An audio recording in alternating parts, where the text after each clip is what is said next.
पासे मूंखे ॿुधाईंदा हलूं त तलहार में वापारी एसोसिएशन जे सॾ ते शटरबंद हड़ताल कई वई आहे, जॾहिं त कारोबारी मर्कज़ भी बंद कया विया आहिनि। बिल्कुल नाज़रीन, अहम ख़बर अवां ताईं पहुचाई पिया। तलहार में वापारी एसोसिएशन जे सॾ ते शटरबंद हड़ताल कई वई आहे, जॾहिं त कारोबारी मर्कज़ पिणु बंद कया विया आहिनि।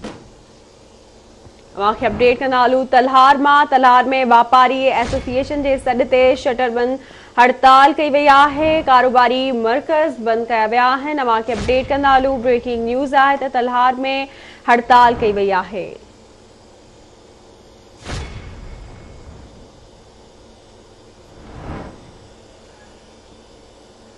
तफ़सील मालूम कंदासीं तलहार मां ताहिर समो खां। जी ताहिर, आगाह कजो, वापारी एसोसिएशन जे सॾ ते हड़ताल त कई वई आहे, पर हड़ताल जा सबब छा आहिनि?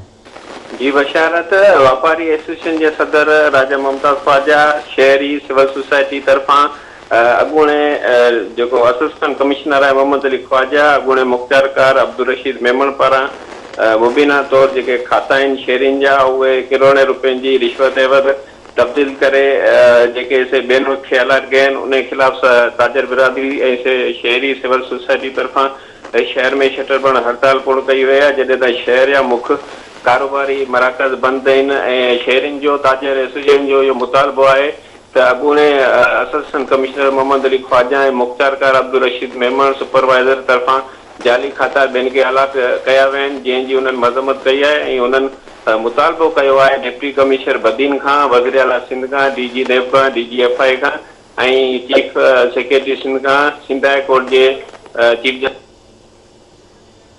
वरी महिरबानी अवां जी ताहिर अपडेट करण लाइ।